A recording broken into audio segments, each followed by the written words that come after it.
श्राद्ध सुनने में जितना हमें सरल लगता है और उसके कर्म कांड को जितनी सरलता से हम कर लेते हैं उतना सरल है नहीं जब हम इसके वास्तविक तात्पर्य को समझ लेंगे।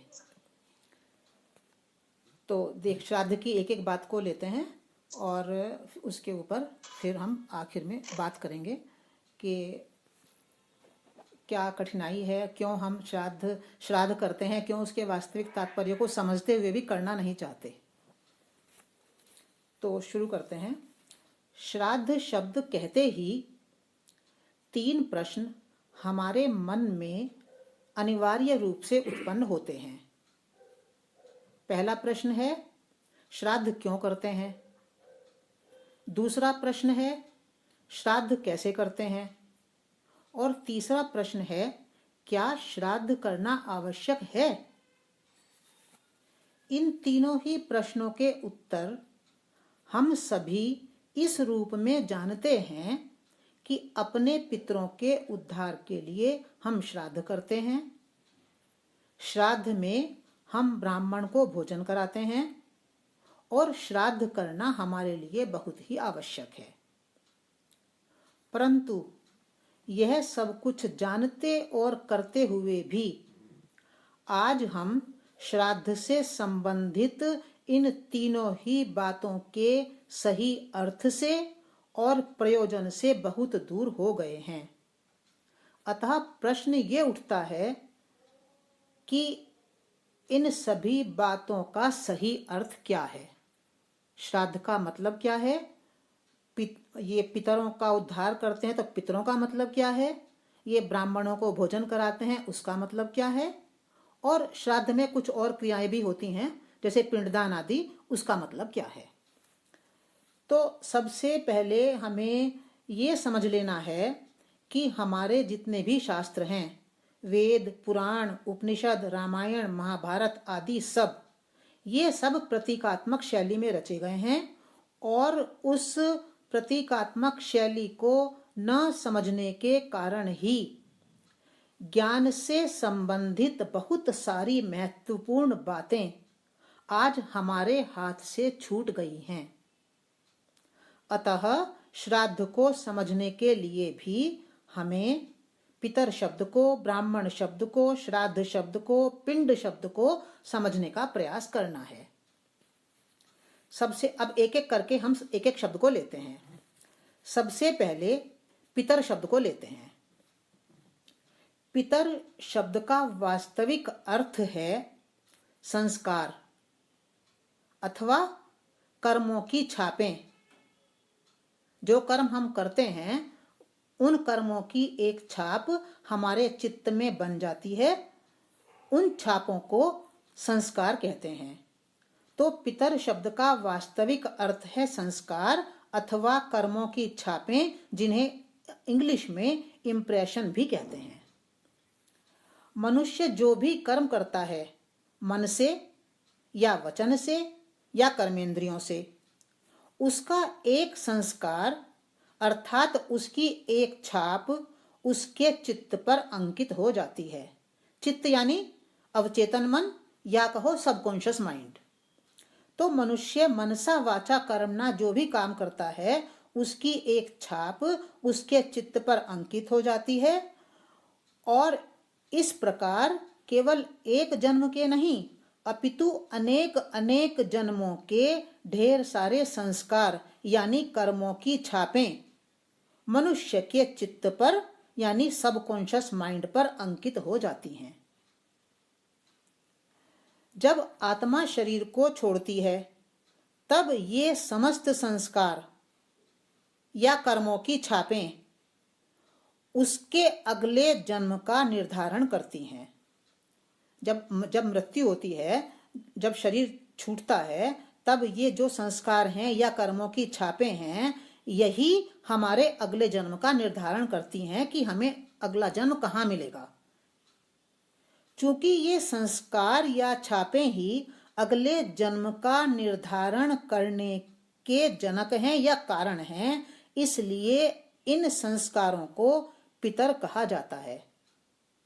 जनक है। जनक का मतलब कारण, और जनक का एक अर्थ है पिता। जनक शब्द की व्युत्पत्ति अगर हम देखें तो जननम जननम करोति इति जनक, जो उत्पन्न करता है।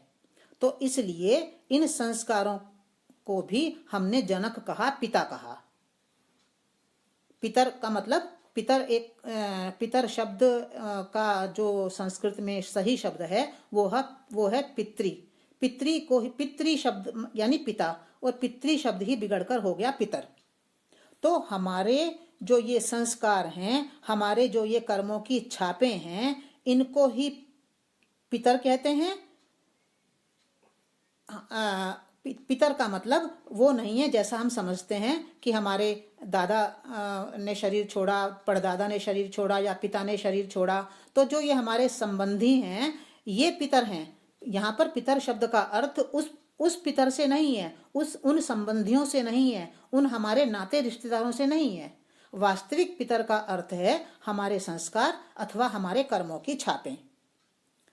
अब ये जो हमारे संस्कार होते हैं ये दो प्रकार के होते हैं, सकारात्मक भी होते हैं और नकारात्मक भी होते हैं। यद्यपि ये सब संस्कार चित्त में रहते हैं, परंतु परिस्थिति के अनुसार चेतन मन पर आकर उसे बहुत प्रभावित करते हैं। उदाहरण से समझें, एक उदाहरण से लेते हैं, उससे समझते हैं। जैसे यदि मनुष्य के चित्त में सिगरेट पीने का एक पुराना संस्कार पड़ा हुआ है, तब यदि कभी किसी ने उसके सामने सिगरेट प्रस्तुत की तो चित्त में पड़ा हुआ वही संस्कार चित्त से निकलकर तुरंत चेतन मन पर प्रकट होता है और मनुष्य को सिगरेट पीने के लिए प्रेरित और प्रोत्साहित करता है। इसके विपरीत इससे उल्टा भी हो सकता है। चित्त में विद्यमान संस्कार के अभाव में सामने प्रस्तुत होने पर भी मनुष्य सिगरेट पीने से परहेज करेगा।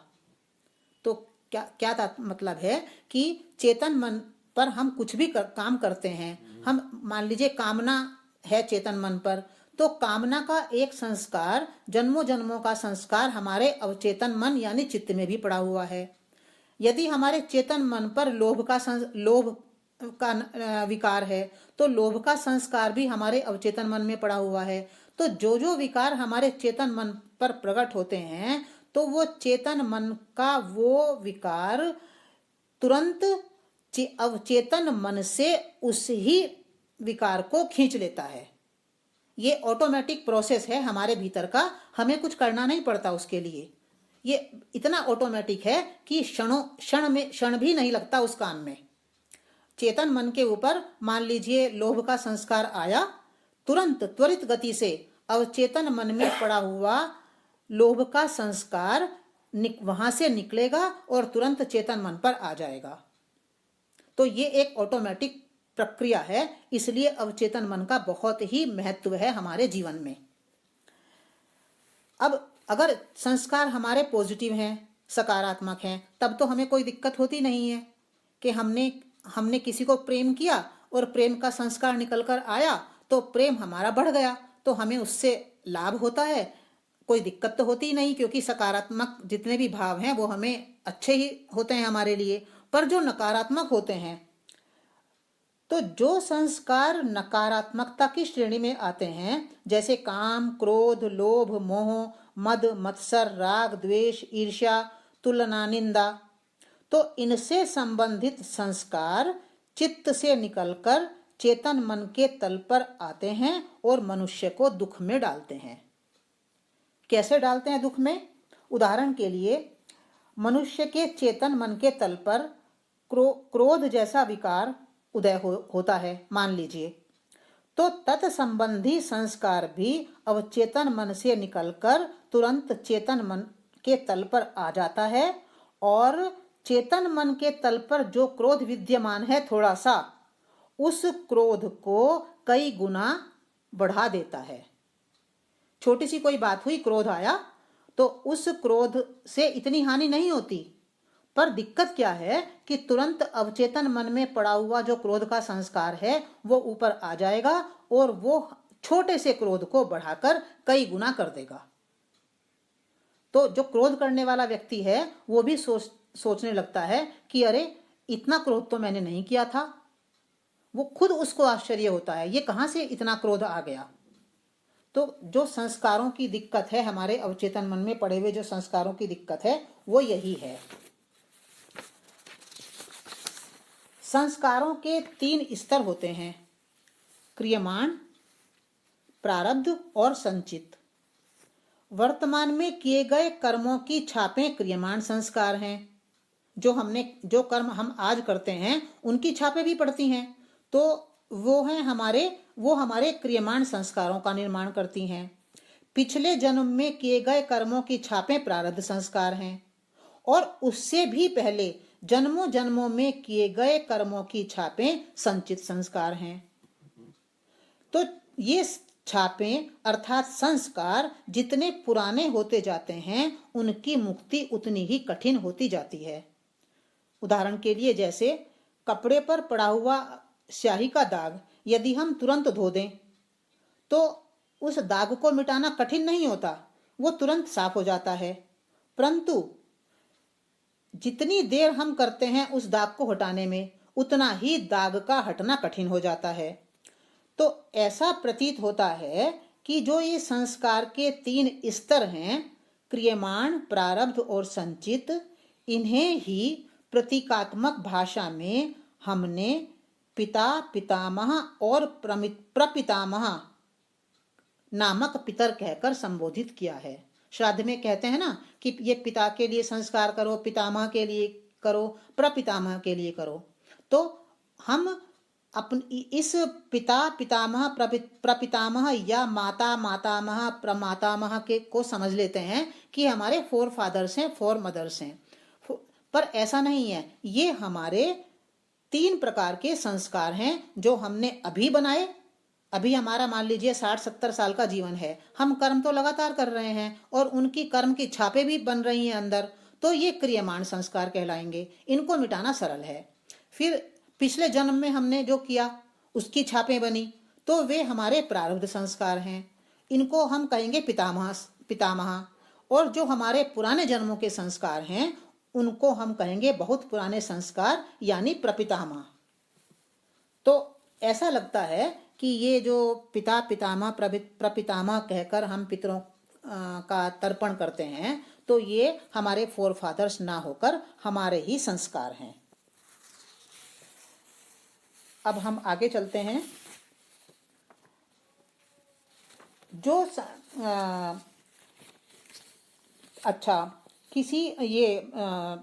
हमने इसके ऊपर सोचा है, तो इसमें क्या है कि प्रत्येक मनुष्य इन संस्कारों से मुक्त होना चाहता है। तो मुक्त होना या उद्धार का अर्थ है अपने ही संस्कारों का उद्धार। पितरों का उद्धार अपने किसी निकट संबंधी या प्रियजन के उद्धार से बिल्कुल नहीं है। क्यों नहीं है? अध्यात्म के स्तर पर कोई दूसरा व्यक्ति किसी का भी उद्धार कर नहीं सकता। मैं चाहूं कि मैं अपने पिता का उद्धार कर दूं, वो संभव नहीं है। क्यों? प्रत्येक मनुष्य को अपने किए हुए कर्मों का, अपने कर्म के फलों का अथवा अपने कर्मों का हिसाब किताब अपने आप ही पूरा करना होता है। ये कार्मिक लॉ है। इस कार्मिक लॉ को हमने बहुत बार अच्छी तरह समझा है, और कार्मिक लॉ ये कहता है कि जिस व्यक्ति ने जो कर्म किया है, जो उसका फल मिलना है वो उसको ही मिलेगा, किसी और को नहीं मिलेगा। उसे ही अपने फल से मुक्त होने के लिए कोशिश करनी पड़ेगी, कोई दूसरा उसके लिए कुछ नहीं कर पाएगा। भौतिक स्तर पर हम धन का या वस्तुओं का हस्तांतरण कर सकते हैं। जैसे हम वसीयत लिख देते हैं कि मेरी संपत्ति मेरे पुत्र को मिले, मेरी संपत्ति मेरी पुत्री को मिले। परंतु अध्यात्म के स्तर पर हम किसी को ना तो अपने गुण दे सकते हैं, ना अपनी शुद्धता दे सकते हैं, ना अपना पुण्य दे सकते हैं। कितनी इंपॉर्टेंट बात है ये। किसी भी व्यक्ति को हम अपना ज्ञान नहीं दे सकते, अपनी शुद्धता नहीं दे सकते, अपने गुण नहीं दे सकते। मार्गदर्शन दे सकते हैं हम केवल, और उस मार्गदर्शन को लेकर मनुष्य को स्वयं ही अपनी शुद्धि करनी होती है और स्वयं ही अपना उद्धार करना होता है। ये हमारा कार्मिक लॉ कहता है। तो यदि हम कार्मिक लॉ को समझते हुए भी और ऐसा सोचें कि हम अपने संबंधियों का उद्धार कर रहे हैं, तो ये कितना हमारा अज्ञान है। इसका मतलब हम अपने कार्मिक लॉ को समझ नहीं रहे हैं या जानबूझकर उसको समझने की कोशिश नहीं कर रहे हैं। जो हमारे जिन प्रियजनों ने शरीर छोड़ा है, हम उनको बाहर से कुछ नहीं दे सकते। जो उन्होंने जैसा किया है, जितना किया है, वो उनको अगले जन्म में उसका भुगतान उनको स्वयं करना है। ये हमें अच्छी तरह याद रखना है। अब आगे ये अच्छा, इस पितरों के संबंध में अब दूसरा हम शब्द लेते हैं ब्राह्मण, कि पितरों का श्राद्ध के दिनों में पितरों का उद्धार करने के लिए हम ब्राह्मण को भोजन कराते हैं। तो ये ब्राह्मण को भोजन कराने का मतलब क्या है? पितरों के उद्धार के लिए हम ब्राह्मण को भोजन कराना आवश्यक समझते हैं। तो ये ब्राह्मण को भोजन कराने का वास्तविक तात्पर्य क्या है? इसका वास्तविक तात्पर्य है अपने ही ब्रह्मत्व को, अपने ही आत्मत्व को, अपने ही ब्रह्म भाव को पुष्ट करना, पोषित करना। देखिए, ब्राह्मण को हम भोजन करके उसकी पुष्टि करते हैं, उसको पोषित करते हैं। तो ब्राह्मण ये कोई बाहर का ब्राह्मण नहीं है, ये प्रतीक है केवल कि अपने भीतर के ब्रह्मत्व को हमें पोषित करना है, अपने भीतर के ब्रह्मत्व को हमें पुष्ट करना है। तो हमने प्रतीक रूप में बाहर एक ब्राह्मण को निमंत्रित किया है और उसको भोजन देकर पुष्ट किया है। तो ब्राह्मण को भोजन हम कराएं, परंतु भोजन कराते हुए ये ध्यान रखें कि मैं बाहर तो ब्राह्मण को भोजन द्वारा पुष्ट कर रहा हूं, पर भीतर मुझे अपने ही ब्रह्मत्व को, अपने ही आत्मत्व को पुष्ट करना है। आत्मत्व की बात हम बहुत बार कर चुके हैं, बार बार करते हैं। ब्रह्मत्व को पुष्ट करना या आत्मत्व को पुष्ट करने का अर्थ है कि मैं शरीर नहीं हूं, मैं शरीर को चलाने वाला शुद्ध बुद्ध चैतन्य शक्ति आत्मा हूं और मेरे समान अन्य सब भी शुद्ध बुद्ध चैतन्य शक्ति आत्मा ही हैं। इस ज्ञान को समझना, जानना और इसी ज्ञान में जीना, ये है ब्रह्मत्व को पुष्ट करना या ब्रह्म भाव को पुष्ट करना। तो ब्राह्मण को भोजन कराते हुए या आंतरिक रूप से अपने ब्रह्मत्व को पुष्ट करते हुए क्या होता है कि धीरे धीरे मनुष्य सभी के प्रति प्रेम भाव से, करुणा भाव से, सेवा भाव से, सहयोग भाव से, समर्पण स्वीकार जैसे श्रेष्ठ भावों से युक्त हो जाता है। और यही ब्रह्मत्व, यही ब्रह्म भाव क्या करता है? चित्त में जमा हुए सभी नकारात्मक संस्कारों का उद्धार कर देता है। तो श्राद्ध में हम ब्राह्मणों को भोजन कराते हैं, क्यों कराते हैं? पितरों के उद्धार के लिए। तो ये एक क्लैरिटी हमारे अंदर रहनी चाहिए कि हम अपने भीतर के ब्रह्म भाव को पुष्ट करेंगे तब ही हमारे चित्त में जमा हुए जो संस्कार हैं, काम, क्रोध, लोभ, मोह, ईर्ष्या, राग, द्वेष के, वो संस्कार समाप्त हो जाएंगे, भस्म हो जाएंगे, मिट जाएंगे, मुक्त हो जाएंगे, उनका उद्धार हो जाएगा।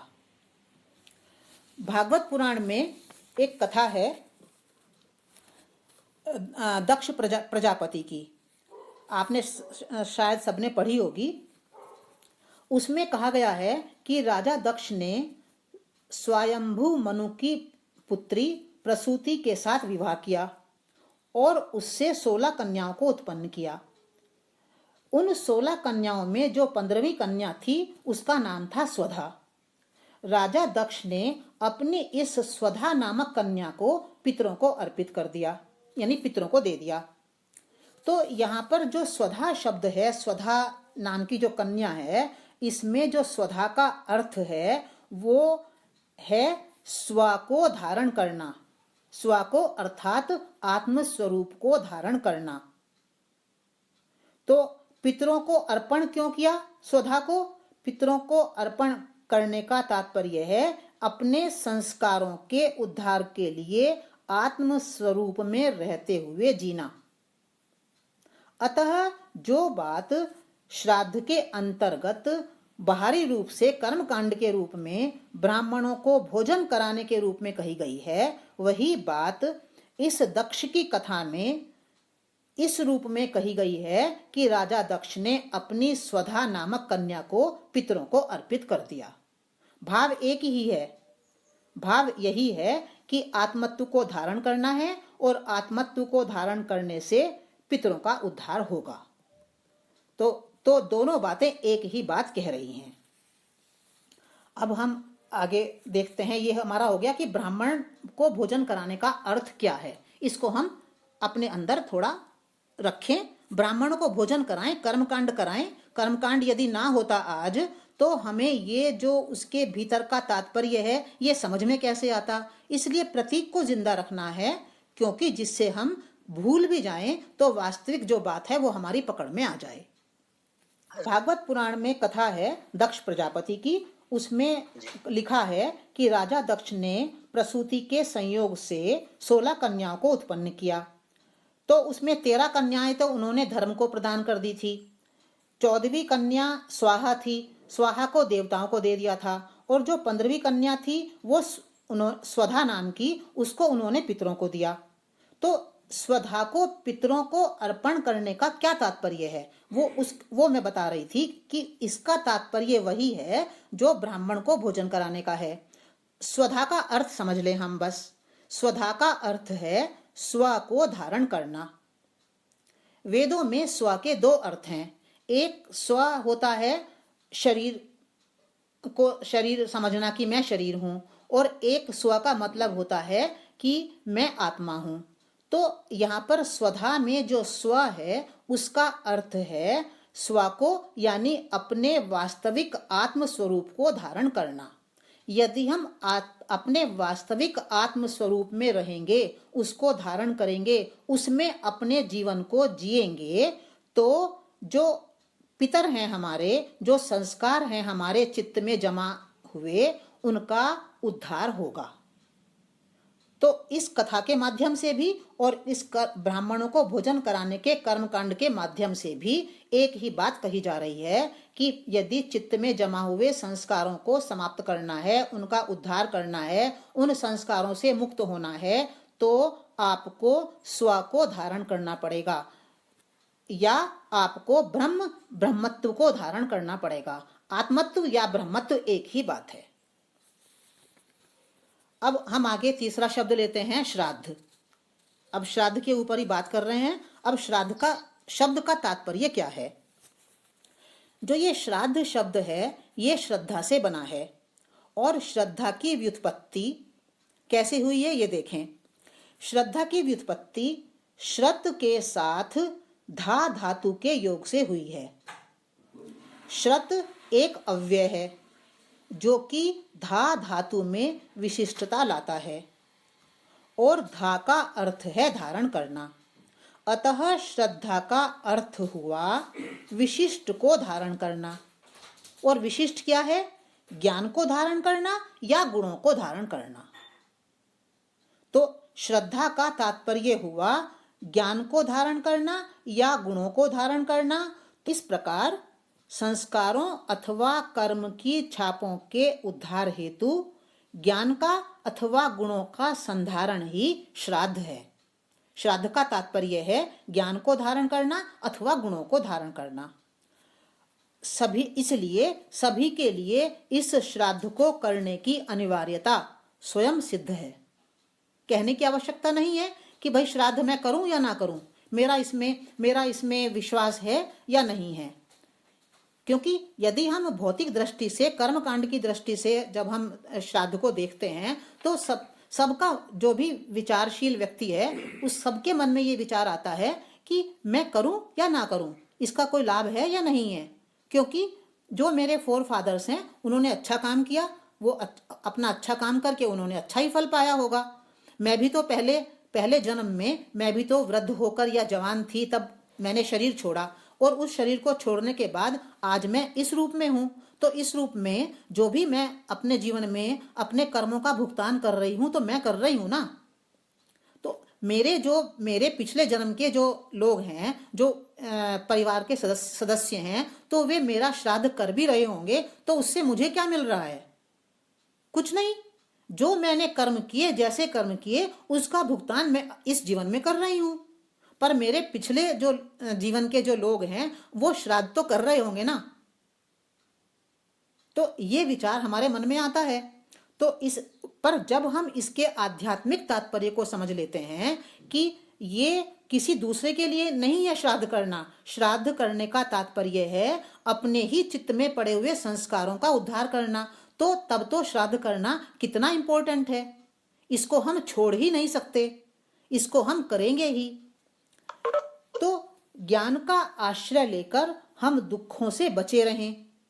इसीलिए हमारे मनीषियों ने, हमारे ऋषियों ने श्राद्ध जैसे भिन्न भिन्न पर्वों को कर्मकांड के सहारे हमारे जीवन में डाला है, और ऐसा करके निस्संदेह रूप से उन्होंने बहुत ही अद्भुत और श्लाघनीय कार्य किया है। किसी ने तो ये जो बनाया है, कर्मकांड बनाया है, और इसके पीछे जो वास्तविक भाव था वो निहित था। समय जैसे जैसे बीतता जाता है, अज्ञानता में हम आते जाते हैं, वैसे वैसे वो जो पीछे छिपी हुई ज्ञान की बातें हैं वे छूटती चली जाती हैं, और केवल कर्मकांड ही हमारे हाथ में रह जाता है। आज वही स्थिति है कि जो वास्तविक उसके पीछे भाव था वो छूट गया, और जो केवल कर्मकांड है वो आज हमारे हाथ में रह गया है। तो अब आवश्यकता है कि हम उस वास्तविक बात को समझें, उसके अर्थ को समझें, और तदनुसार इस कर्मकांड को करें। कर्मकांड को छोड़ना नहीं है, कर्मकांड को करते जाएं, पर एक एक बात के पीछे जो वास्तविक अर्थ है उसको अपने ध्यान में रखते रहें। अब ये तो श्राद्ध है जो कि हम घर घर में कर रहे हैं। अब शास्त्रों में गया श्राद्ध का वर्णन भी आया है, और आप सब भी गया श्राद्ध से परिचित ही होंगे कि गया नामक एक स्थान है, वहां जाकर लोग श्राद्ध करते हैं। तो ये गया श्राद्ध क्या है? तो गया श्राद्ध मैंने किसी से पूछा तो उन्होंने बताया कि कुपित हुए पितरों के लिए गया श्राद्ध करने का विधान है। यानी जो हमारे फोर फादर्स कुपित होते हैं, हमसे नाराज होते हैं, तो उनको शांत करने के लिए हमें गया में जाकर श्राद्ध करना होता है। तो गया श्राद्ध के तत्व को भी अब हम समझें कि इसका मतलब क्या हो सकता है। देखिए, जो गया शब्द है वो गय, ग और य, गय से बना है। गया, गय। तो गय किसे कहते हैं? गय उन प्राणों को कहा जाता है जो हमारे विज्ञानमय कोश में रहते हैं। हमारे 6 कोश हैं: अन्नमय कोश, प्राणमय कोश, मनोमय कोश, विज्ञानमय कोश, हिरणमय कोश और आनंदमय कोश। तो इन कोशों में जो चेतना रहती है, जो प्राण रहते हैं, उनके हमारे शास्त्रों ने अलग अलग नाम दिए हैं। तो विज्ञानमय कोश में जो प्राण रहते हैं उनका नाम है गय। तो इसका मतलब क्या हुआ कि जो गय नामक प्राण हैं उनका आधार स्थान हमारा विज्ञानमय कोश है। तो ये गय प्राण रहते हैं विज्ञानमय कोश में, इसलिए विज्ञानमय कोश को ही कहा जाता है गया। गय प्राण जहां रहते हैं, गय प्राण रहते हैं विज्ञानमय कोश में, तो विज्ञानमय कोश ही गया नामक स्थान है। तो शास्त्रों ने जो ये कोश बताए हैं, और ये इसीलिए बताए हैं कि व्यक्ति बहुत सी बातों को इन कोशों के आधार पर बहुत आसानी से समझ लेता है। तो जो विज्ञानमय कोश है उसकी क्वालिटी क्या है, उसकी विशेषता क्या है कि जो मनोमय कोश है हमारा, विज्ञानमय कोश से नीचे का जो कोश है वो हमारा मनोमय कोश है। तो मनोमय कोश में हमारे शुद्ध विचार भी होते हैं, अशुद्ध विचार भी होते हैं, दोनों विचार होते हैं। कभी शुद्ध बाहर आते हैं, कभी अशुद्ध बाहर आते हैं। पर मनोमय कोश से ऊपर जो हमारा विज्ञानमय कोश है, विज्ञानमय कोश में हमारे जो मन बुद्धि हैं वे बिल्कुल शुद्ध होते हैं। हमारे जो विचार हैं वे बिल्कुल शुद्ध होते हैं, पवित्र होते हैं, उनमें कलुषता नहीं होती। तो विज्ञानमय कोश में हमें रहना है, यानी हमें गया में रहना है। तो गया में रहना है, हमें विज्ञानमय कोश में रहना है। इसका मतलब क्या हुआ? हमें अपने मन बुद्धि की कलुषताओं से मुक्त होना है। तो जो ये जनसाधारण में जो बात कही जाती है कि पितर हमारे कुपित हैं, उनका श्राद्ध करने के लिए गया में जाना है, तो उसका आध्यात्मिक तात्पर्य ये है कि अपने कुपित हुए संस्कारों के लिए, हमारे बहुत से संस्कार बहुत कड़क होते हैं, बड़े कठोर होते हैं। जैसे क्रोध का संस्कार है, तो क्रोध का संस्कार बहुत कठोर संस्कार है। कितना व्यक्ति इसके लिए कितना हम प्रयत्न करते हैं, क्रोध से मुक्त हो जाएं, क्रोध से मुक्त हो जाएं, पर ये बहुत आसानी से हमें नहीं छोड़ता। इसी प्रकार से अहंकार का संस्कार भी बहुत कड़क होता है। तो ऐसे पितरों के लिए, ऐसे संस्कारों से मुक्त होने के लिए हमें गया श्राद्ध करना है। और गया श्राद्ध का, जैसे मैंने अभी कहा, क्या करना है? हमें विज्ञानमय कोश में रहना है। विज्ञानमय कोश में रहने का मतलब क्या है? हमें अपने मन और बुद्धि को शुद्ध करना है। मन और बुद्धि को शुद्ध कर लेंगे तो हम अपने कठिन से कठिन जो हमारे संस्कार हैं उनको भी समाप्त करने में समर्थ हो जाएंगे। भागवत पुराण के प्रारंभ में, बिल्कुल प्रारंभ में, जहां उसका महात्म्य बताया गया है, वहां एक कथा है गोकर्ण और धुंधुकारी की। आप सबने वो पढ़ी होगी निश्चित रूप से। ये कथा भी प्रतीकात्मक है। कथा में कहा गया है कि अपने कुकर्मों के फल स्वरूप धुंधुकारी प्रेत बन गया। ये दो भाई बताए हैं, गोकर्ण और धुंधुकारी। तो अपने कुकर्मों के फल स्वरूप जो धुंधुकारी है वो प्रेत बन गया, और उसके भाई गोकर्ण ने धुंधुकारी को प्रेत योनि से मुक्त करने के लिए गया श्राद्ध किया। कथा में ऐसा लिखा हुआ है। परंतु गया श्राद्ध से भी धुंधुकारी को प्रेतत्व से मुक्ति नहीं मिली। धुंधुकारी ने जब स्वयं भागवत कथा का श्रवण किया तब वह प्रेतत्व से मुक्त हो पाया। तो अब हमें यहाँ पर दो बातें समझनी हैं कि एक तो ये प्रेतत्व क्या है, ये प्रेत योनि क्या है, और दूसरा जब गोकर्ण ने उसके लिए गया श्राद्ध किया तो मुक्त क्यों नहीं हुआ। तो अब हम दोनों बातों को देखते हैं, इनका तात्पर्य क्या है। तो प्रेतत्व या प्रेत योनि कोई भौतिक स्थिति नहीं है। प्रेत योनि प्राप्त करने का अर्थ है मनुष्य का विषयों के प्रति आसक्त होकर पतन की ओर चले जाना। अधोपतन को प्राप्त हुए जीवात्मा को तुरंत गर्भ नहीं मिल पाता, अतः उसे गर्भ प्राप्ति के लिए प्रतीक्षा करनी पड़ती है। दो प्रकार की जीवात्माओं को, एक बहुत श्रेष्ठ, बिल्कुल हायर क्वालिटी के जो जीवात्माएं हैं, यानी हम कहें महान पुरुष, और एक दूसरे जो बिल्कुल निकृष्ट योनि के, निकृष्ट कोटि की जीवात्माएं हैं, उन दोनों को मरने के तुरंत बाद गर्भ की प्राप्ति नहीं होती। जो हम साधारण आत्माएं हैं, हम साधारण आत्माओं को इधर हमने शरीर छोड़ा और दूसरी तरफ हमें गर्भ की प्राप्ति हुई। कहते हैं, शास्त्रों में लिखा है कि जैसे जोंक होती है, जोंक एक कीड़ा, वो पत्ते के ऊपर रहता है, तो जैसे जोंक एक पत्ते को छोड़ती है और एक पैर तो उसका पिछले पत्ते पर रहता है और एक पैर वो दूसरे पत्ते पर रख लेती है, तो जैसे जोंक पहला पत्ता पूरी तरह छोड़ नहीं पाती और दूसरे पत्ते पर चली जाती है, इसी तरह जो हम सामान्य जीवात्माएं हैं, उनको इधर तो हम शरीर छोड़ते हैं और उधर जो जीवात्मा है, जो हमारा आत्मा है, वो नए गर्भ में चला जाता है। तो जो अधोपतन को प्राप्त हुआ जीवात्मा है, उसे तुरंत गर्भ नहीं मिलता।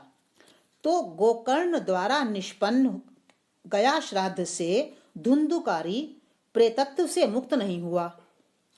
तो ये जो कथन है ये इस बात को संकेतित करता है कि धन के हस्तांतरण की भांति मन बुद्धि की शुद्धता का भी हस्तांतरण नहीं हो सकता। जैसे मैंने अभी श्राद्ध के अंतर्गत यही बात कही थी। प्रत्येक मनुष्य को प्रेतत्व से अर्थात पतन से मुक्ति के लिए स्वयं ही प्रयत्न करना पड़ेगा। अपने मन बुद्धि को पवित्र बनाकर ही पतन कारक संस्कारों से मुक्त हुआ जा सकता है। तो जो कथा में कहा गया है कि गोकर्ण ने धुंधुकारी के लिए उसकी प्रेतत्व योनि से मुक्ति के लिए गया श्राद्ध किया, पर वो मुक्त नहीं हुआ। फिर प्रेत जो धुंधुकारी था उसने भागवत कथा का श्रवण किया और वो अपनी प्रेतत्व योनि से मुक्त हो गया। तो इसलिए ये कहा जा रहा है कि गया श्राद्ध को, जो भौतिक स्तर पर हम गया श्राद्ध करते हैं, उससे हम किसी पितर का उद्धार तो होगा ही नहीं, फोर फादर्स का तो उद्धार का प्रश्न ही नहीं है, क्योंकि हम इसको आध्यात्मिक स्तर पर समझ रहे हैं। जो हमारे कड़क संस्कार हैं उनका उद्धार भी तब होगा जब हम अपने विज्ञानमय कोश में रहेंगे, अर्थात अपने मन बुद्धि को पवित्र करेंगे, कलुषता से मुक्त करेंगे। तो यह है हमारा गया श्राद्ध। गया श्राद्ध में अब जब गया जाते हैं तो वहां पर पिंडदान भी करते हैं। तो गया श्राद्ध में पिंडदान का भी विशेष महत्व है। अब हमें समझना है कि ये पिंड क्या है जिसका दान करते हैं। मैंने कोशिश किया इसको समझने की। पिंड किसे कहते हैं?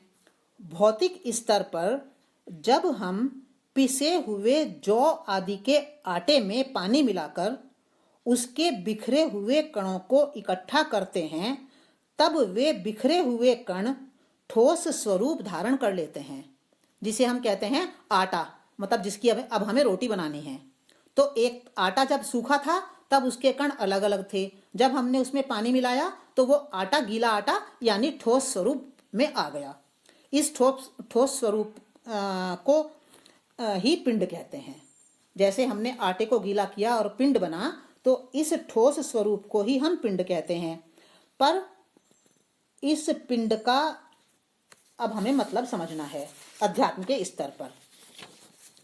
तो अध्यात्म के स्तर पर भी हमें अपने बिखरे हुए विचारों को और उन विचारों के पीछे छिपे हुए भावों को इकट्ठा करना है और उनमें ज्ञान रूपी जल को मिलाकर उन्हें ठोस स्वरूप प्रदान करना है। बड़ी कठिन बात है। अब मैं इसको थोड़ा समझाने का प्रयास करती हूँ। इसका तात्पर्य क्या है? इसका तात्पर्य ये है कि सबसे पहले हमें ध्यान पूर्वक यह देखना है कि हमारे विचारों के पीछे कौन कौन से भाव छिपे हुए हैं। उदाहरण के लिए, यदि विचार के पीछे घृणा का भाव छिपा हुआ है तो हमें यह जानने की कोशिश करनी है कि इस घृणा भाव की उत्पत्ति कैसे हुई। निश्चित रूप से किसी व्यक्ति के संबंध में कुछ बातें होंगी जो मुझे बिल्कुल पसंद नहीं आई होंगी और मैंने ही अपनी चेतना में या अपने मन में उस नापसंदगी को लेकर उसे घृणा के भाव में बदल दिया होगा। भाई, घृणा क्यों आती है हमारे भीतर? हमारे भीतर घृणा तभी किसी के प्रति आती है ना कि मुझे उस व्यक्ति की कोई बात पसंद नहीं आई, बिल्कुल पसंद नहीं आई, और उस नापसंदगी को मैंने घृणा के भाव में बदल लिया कि मैं इससे बहुत घृणा करता हूं, मुझे इससे बात नहीं करनी है। तो अब क्या करना है हमें कि अब हमें ज्ञान का सहारा लेना है। और ज्ञान का सहारा किस तरह का लेना है कि मुझे इस ज्ञान को धारण करना है कि कोई भी दो व्यक्ति एक जैसे नहीं होते, सबकी अपनी अपनी पसंद और नापसंद होती है। मैं अपनी पसंद को ही सही ठहराकर उस पसंद को दूसरे के ऊपर क्यों थोप रही हूं? मुझे धीरे धीरे बोलना पसंद है, अब दूसरा व्यक्ति जोर जोर से बोल रहा है, ये उसकी पसंद है। धीरे बोलना मेरी पसंद है, तो मैं अपनी पसंद को दूसरे के ऊपर क्यों थोपती हूं? तो ये ज्ञान जब मुझे आ जाएगा, ये मेरी बात समझ में आ जाएगी, तो तब मैं इस ज्ञान को अपने भीतर आत्मसात करूंगी, इसके ऊपर लगातार ध्यान रखूंगी, तब एक दिन ऐसा होगा कि जब मैं इस बात को अच्छी तरह समझ लूंगी तो एक दिन ऐसा होगा कि दूसरे की उस बात को मैं पसंद करने लगूंगी जिस बात को मैं नापसंद करती थी, और नापसंद करने के कारण ही मेरे भीतर घृणा का भाव पैदा हो रहा था। अब इस ज्ञान के द्वारा कि सबकी पसंद नापसंद अलग अलग है, कोई बात नहीं, कुछ बातें मेरे भीतर हैं जो दूसरों को पसंद नहीं है, कुछ बातें दूसरों के भीतर हैं जो मुझे पसंद नहीं है। अब इस बात को लेकर मुझे अपने भीतर घृणा का भाव पैदा नहीं करना है। तो जब इस ज्ञान को लेकर हम अपने मन में उसको डालेंगे, अपनी चेतना में उसको डाल देंगे, तब हमारा वो घृणा का भाव दूर हो जाएगा। और फिर क्या होगा कि जैसे मैंने पहले कहा कि चेतन मन के स्तर पर जो भाव होता है, तो अवचेतन मन में से वही भाव तुरंत निकलकर बाहर आता है और चेतन मन पर जो भाव विद्यमान है उसको बढ़ा देता है, उसको कई गुना बढ़ा देता है।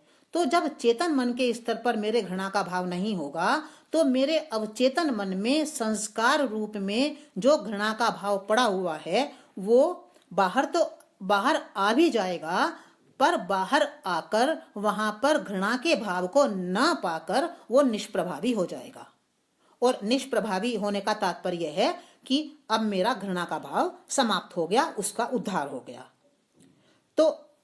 तो हमें अध्यात्म जो ये पिंड की बात है कि पिंड को दान करना है, तो पिंड यानी अपने ही विचारों को, भावों को इकट्ठा करके उनका पिंड बनाना है, यानी उनको ध्यानपूर्वक देखना है।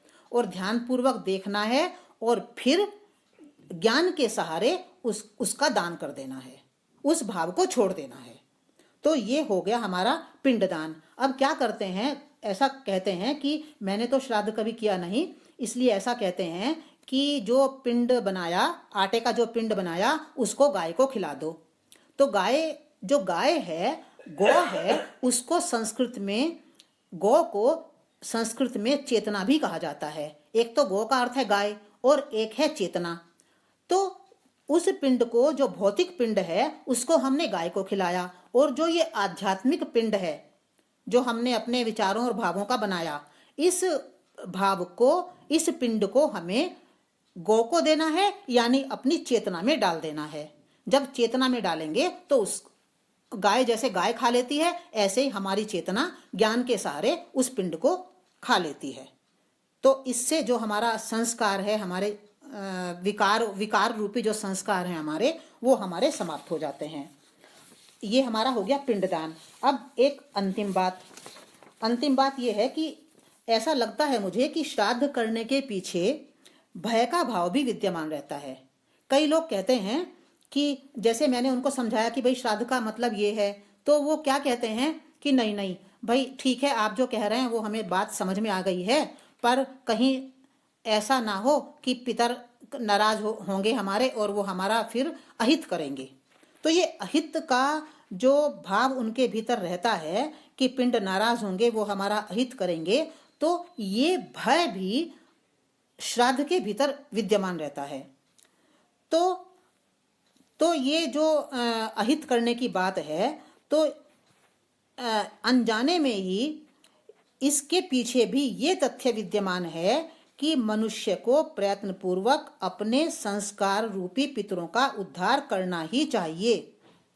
यदि काम, क्रोध, लोभ, मोह, मद, मत्सर, जो ये हमारे संस्कार हैं, यदि ये हमारे अंदर पड़े रहेंगे तो ये मनुष्य का अहित करेंगे ही।